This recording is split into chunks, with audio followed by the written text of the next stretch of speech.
Massachusetts. And what I want to talk about is a little bit different than what we've heard about in the past about the bad antibodies. What I want to talk about today is the development of a liquid biopsy assay for the early detection of ovarian cancer using off-the-shelf antibodies that I've just bought straight out of the catalog. It wasn't that it was easy to do, and I'll talk a little bit about how we did that. So Mercy BioAnalytics is a 5-year-old company. I was employee number 5 back in 2020. And when I joined the company, that was chemical engineers and chemical biologists. They didn't have anybody that knew anything about antibodies. And fortunately, I had just a little bit of experience in that area. When I joined the company, they gave me a list of 63 targets. Said, we want antibodies against these. Here's $1 million, and we need them in December. I joined in November. So realizing that I wasn't going to achieve that without a little help from my friends, I started identifying perfectly good antibodies within commercial products that we were able to use. The other thing I'd like to point out is that our headquarters used to be in Natick, Mass. We're moving this week to Waltham, Massachusetts, so I'm really disappointed to be here during the move. So if I were to ask anybody here what an exosome is, by show of hands, who knows what that is? So a few of you. Okay, so Mercy studies extracellular vesicles. And what extracellular vesicles are vesicles that are extracellular. I know that sounds a trite obvious. They're released by all cells. They range in a variety of sizes based on the cell that produces them, their biogenic pathway. Some are very small. You might hear them referred to as exosomes or small extracellular vesicles. There are other ones that are larger, oncosomes, that are actually quite massive. And so what we're studying is surface proteins on those extracellular vesicles. Again, they're secreted by all cells. They're found in all biofluids. Cancer cells are really good at producing them. They're long-lived. They can be boiled. They can be dried. They can be pretty much frozen as many times as you want. The only thing that kills them, since they're a membrane-bounded entity, is detergent. The composition of the EVs is reflective of their cell of origin. And so actually they are a stochastic sampling of the cell that they came from. So one can imagine that if you wanted to detect a tumor cell, you could actually detect a tumor EV, and you'd be detecting as a surrogate the tumor that was present in the body. And actually, they actually have some biological functions, which I'm not going to go into today, but I'm certainly happy to talk about it after the fact. The assay that we developed is actually pretty simple, but the slide is overly complicated, so I'm going to spend a little bit of time to walk you through it. Which is basically, there's two steps to the assay. The first is that we use EVs that have been purified from human plasma, human serum, or even cell line conditioned media. So your cells, as you're culturing them, release EVs into the conditioned media. You can use that to develop an assay if you wanted to, or to study EVs. The first step is the size exclusion step, which basically removes the EVs or separates the EVs from the soluble protein, which might interfere with our assay, and lipoparticles. We then use a magnetic bead conjugated to an antibody against a cancer-associated biomarker, typically on the surface of the EV, to capture the EVs of interest. And since no biomarker is 100% specific to a cancer cell, the way the assay works is that after capture step, we come in with 2 additional antibodies to 2 additional biomarkers that are conjugated to double-stranded DNA oligos, which can hybridize in a proximity ligation assay. So the assay only works when all 3 biomarkers are present on the same EV. And like I said, we can destroy that with detergent, but if the biomarkers are on separate EVs, which I'll show you in a second, we don't get a readout. It's only when all 3 are on one EV that we get a PCR-based signal. So I'm going to start with the punchline, and then I'm going to walk you through how we got to the assay and walk you through how we chose the antibodies, how we selected the biomarkers, and how we validated the antibodies in our own hands. Our proof of concept was done in ovarian cancer. So ovarian cancer is an extremely deadly disease. It's typically detected late, typically around stage 3 or stage 4. There is an assay for it. It's a CA125 ELISA, so it's a single biomarker ELISA from plasma, which I'll reference and I'll show you some data from in a second.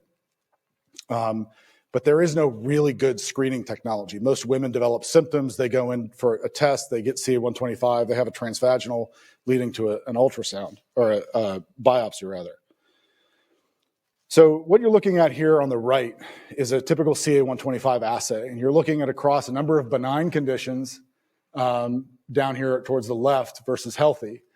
And the typical CA125 assay, you can see, actually does a very poor job of discriminating benign conditions from early stage cancer. And what that means is that there are lots of women that go in, they have a high CA125, then they're subject to a transvaginal and to a biopsy, and there's nothing wrong with them. The assay that we developed, which is called Mercy Halo, does a much better job of discriminating all of those benign conditions from early stage high-grade serous ovarian cancer. And the rationale for that is that CA125 is measuring a single analyte. Our assay is measuring 3 co-localized biomarkers on the surface of the same extracellular vesicle.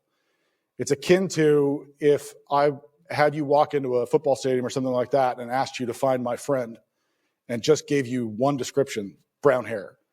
You would not be able to find my friend readily in that group of people. But if I gave you 3 very descriptive attributes specific to that person, you would have a much easier time finding that person. So we're actually not increasing signal, we're reducing noise with the assay.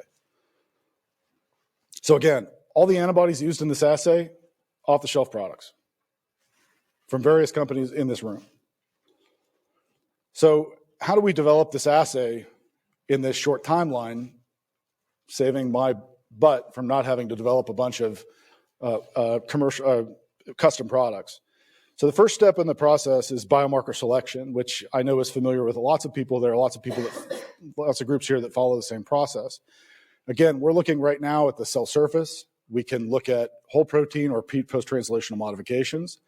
We're looking for biomarkers that are upregulated in early stage cancer specifically. Not that we don't look at things in later stage cancer, but the purpose of the assay is, again, early stage.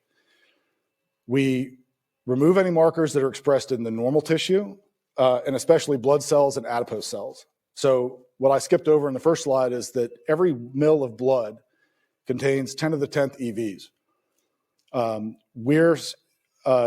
Our assay starts with 200 microliters, and we're probably detecting 1 in a million EVs, cancer-specific EVs in our assay. But blood cells and fat cells are actually the second biggest contributors of EVs to plasma. Once we have our list of targets, we then use a database that we've built using a search engine, maybe you've heard of, SciDab, I think it's called. And we use that data as a foundation to understand all the epitope, the antigen information, the reactivity, the functionality. We then overlay that with manual searches of the vendor websites through conversations with individual vendors who we've struck partnerships with to try to get as much information as we can. We also look at the validation data. We look at the applications.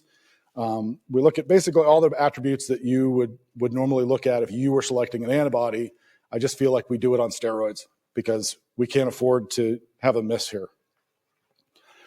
We then screen the antibodies individually, and I'm showing you a representative plot here. So this is a PCR readout. So a low cycle threshold means higher signal.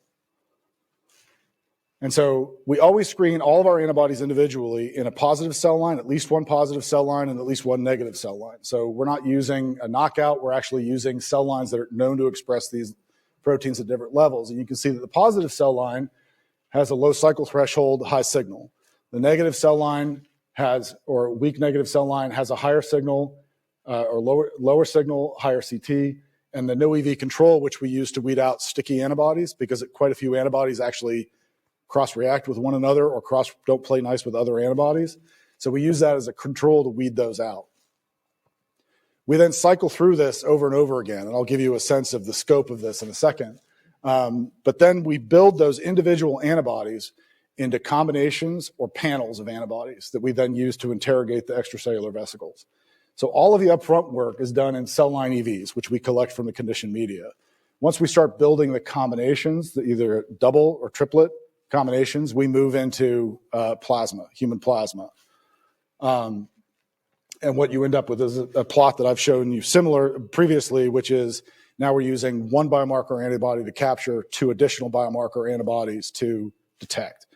And that's done very iteratively. The order of those, as I think Tony talked about earlier, the order in which you put your antibodies into the assay is important. So what you capture with and what you detect with is important. The only way to know that is to actually just do it. So as I said, we started out with 63 ovarian cancer biomarkers. We screened 273. I think there were some that we ordered and never received, but either way, 273 antibodies individually screened. Of that, we ended up with 23 biomarkers with functional antibodies. And what I'll say is that of those 273 that we screened, obviously, some of our biomarkers had 0 antibodies that met our criteria, right? We're only exclusively using monoclonal antibodies for this assay. They have to have certain performance expectations. But we ended up with 23 that had at least one functional antibody. This results in 435 different possible combinations that we could run. We ran all 435 of them to figure out the best combinations to put together. We then pivoted to patient samples. So we've partnered now with, one of the benefits of extracellular vesicles is that they are stable under frozen conditions. So we can work with biobanks to get their samples. So we ran a number of studies to figure out, the best combinations of capture and detections. And that resulted in the assay that I showed you in one of the earlier slides, where we have 3 different capture antibodies and 4 different detection antibodies that form a panel that results in the Mercy Halo cancer score. So the individual antibody screening looks a lot like this. This is a single biomarker. What I'm showing you on the right is the heat map of expression, of mRNA expression, and then various antibodies in the different panels used first as a bead, so conjugated to a bead first, and then conjugated to a DNA probe second. In every case, we're using a known extracellular vesicle biomarker called CD81 as the readout in the bead capture and as a capture in the probe screen. And you can see that for the most part, the antibodies that work show the similar behavior. So there is the multiple antibodies doing the same thing, which is always, reaffirming to see. There are some antibodies that don't play nice, right? So antibody 4 doesn't seem to work very well. So that one is obviously weeded out. We're looking for the ones that have the greatest signal to noise discrimination. And so I think in this case, antibody 1 and antibody 5 were moved on for the probe screen. We often find that antibodies that don't work as beads rarely work as a probe. So we do use the bead screen first to weed out those that are going to work as a probe. Just one quick note, antibody 3 and antibody 4. So antibody 3, I would say, is a working antibody. Antibody 4 is not. They're both knockout validated. Well, I take that back. Antibody 4 is knockout validated. And I'm sure it works very well in Western blot or whatever other application it was done in. But actually, antibody 3 was validated using a positive-negative model, just like we used here, which we see actually works better than the knockout models in general. A combination screen looks like this. Again, I've got the heat maps on there so you can see that the cell line EVs that were used, whether they negatively or positively express the biomarker. And in this case, the left panel we captured with biomarker 1, read out with either biomarker 2 or biomarker 3. And you can see only in those EVs where both of those proteins are expressed do you get a positive signal. And then you do a triplet combination, looks a lot like this one here, this middle panel that I'm pointing to, where the strongest signal was only achieved in Co413.3a cell line EVs, which is the only cell line that expresses all 3 biomarkers. Any cell line EV that's missing one of those biomarkers, you result in a loss of signal. And what I was alluding to earlier about the adding the biomarkers to improve your signal to noise, the plot on the left, or your right rather, is showing you that basically as you increase the number of biomarkers, you increase your signal to noise ratio. So that's what we're achieving through this assay design. And so we've done a number of studies now with biobank samples, with University College London, with UBC and whatnot, and every single example shows that this ovarian cancer assay well outperforms the CA-125 assay, and it's effectively diagnosing early stage ovarian cancer. So in conclusion, I just want to say that we've developed a very highly specific and highly sensitive assay for ovarian cancer. It was built entirely with existing immunoreagents that I was able to buy from vendors. It runs on widely available existing instrumentation, mostly from Thermo. And our assay, I think, as I've shown a couple times, outperforms CA-125, which is the current assay for ovarian cancer. And we have a early stage lung cancer program in effect as well. I also developed conclusions for the antibody customers in the room and the antibody suppliers in the room. And the first is that, we were successful because we were very selective in purchasing good antibodies. So we did our homework. We also had the money to be able to buy a bunch of failed antibodies and test them out. Anyway, I get that. And understand not everybody can do that. But I attribute buying these antibodies, well, at the time, it was very important to my job to get this right. And so, I was very selective, probably more selective than buying a car when I bought these antibodies. The other thing that we found, as I'm sure the vendors here will talk about, is that just because an antibody is specific in one assay doesn't mean it's specific in yours. So we revalidated everything in our own hands to convince ourselves that the antibodies that we were using in our assay were specific, because my worst fear was actually making an assay only to find out later on that there was something wrong with the antibodies. We also found that antibodies, especially monoclonals, that worked in one assay really beautifully on from a vendor's website or worked beautifully in one assay, didn't work in our hands, even though they were worked in a surrogate type of assay. And that's fine. I expect that to be the case. I didn't expect every antibody to work in our hands. And that's fine, but you still need to test them to find that out. To the suppliers, I have a plea. Please, more transparency on products and lots, especially the formulations would be nice. The antigens, the approved applications methods, which is getting better, and then also the failed applications, so that I don't waste time buying an antibody that I think might work in my hands when you've already tested it and proven that it doesn't. The other thing that we find in our hands is that antibodies that are validated using artificial knockout models, so a cell line that maybe doesn't express the biomarker in the first place, and you've knocked it out and shown that it disappears, or especially if you transfect, those antibodies, at least in our hands, don't pan out as well. They're never as successful as the antibodies that are tested in a real world scenario, in a real positive and negative cell line. And that's all I have.